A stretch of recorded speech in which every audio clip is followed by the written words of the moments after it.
बहुत अहम मुद्दों के ऊपर आज के दिन चर्चा हुई है, जिसमें सबसे अहम मुद्दा ये है कि यहाँ पर हमको हर मीटिंग के अंदर ये बताया जा रहा है कि कितने वेंटिलेटर्स औरंगाबाद के हॉस्पिटल्स के अंदर आए हैं करके, और ये आंकड़ा दिखाया जा रहा है। आज का आंकड़ा ये था कि 411 के करीब वेंटिलेटर्स यहाँ पर लाए गए हैं। सवाल ये है कि क्या वो काम करने वाले वेंटिलेटर्स हैं?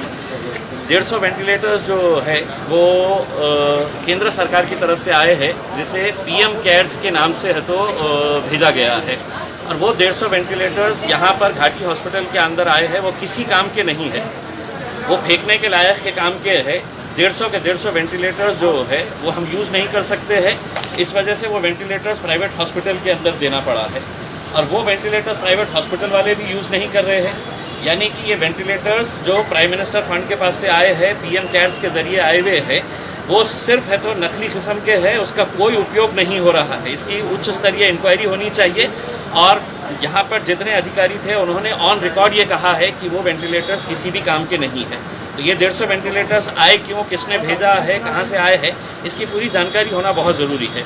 दूसरा जो मुद्दा आया है कि जो एक्सेस बिलिंग का जो मामला प्राइवेट हॉस्पिटल्स का आ रहा है, एक दो हॉस्पिटल्स के बारे में है तो बहुत गंभीर कंप्लेंट्स है कि 9-9 लाख रुपए का बिल वहाँ पर दिया जा रहा है पेशेंट्स को।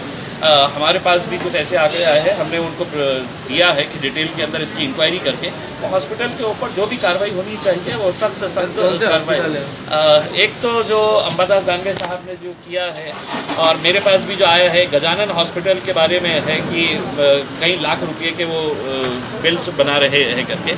तीसरा मुद्दा ये है कि जो घाटी के अंदर जो इंटर्न्स जो काम कर रहे हैं उन्हें महज 10 या 11 हज़ार रुपये दिया जा रहा है। तमाम लोक प्रतिनिधियों ने इस मुद्दे को उठाया और डीन मैडम को और कलेक्टर को ये बताया कि अगर हमारे पास फंड है तो ये जो इंटर्न्स है, ये इंटर्न्स को एक्स्ट्रा पैसा देके इनका भी काम इस्तेमाल, क्योंकि ये लोग स्ट्राइक के ऊपर है। उनका कहना है कि 10-11 हज़ार रुपये में हमारे को जो काम किया जा रहा है वो बहुत कम है, और दूसरे शहरों के अंदर ये ज़्यादा दिया जा रहा है।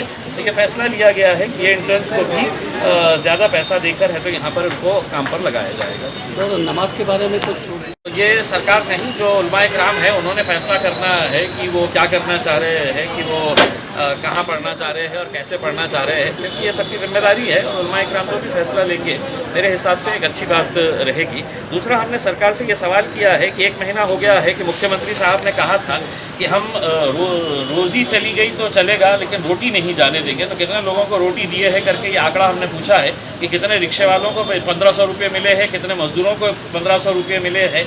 जो लोगों की घोषणा की गई थी कि हम इनको इतना पैसा देंगे, तो क्या एक भी रिक्शे वाला आज औरंगाबाद में है जो ये बोल सकता है कि हाँ मुझे 1500 रुपये मिले हैं करके? तो किसी को भी नहीं मिले हैं, और ना प्रशासन के पास ये कोई आंकड़ा है।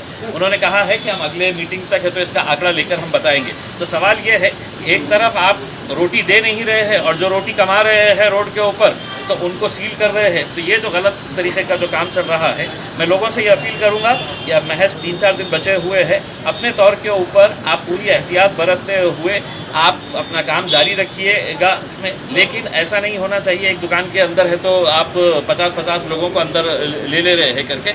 ऐसे दुकानों के ऊपर कार्रवाई होनी ही चाहिए। लेकिन जो रोजी रोटी कमा रहे हैं, क्योंकि यही 3-4 दिन है, आगे की कोई गारंटी नहीं है कि आगे भी लॉकडाउन रहेगा या नहीं रहेगा। अगर रहेगा तो फिर सरकार तो कुछ देने वाली नहीं है।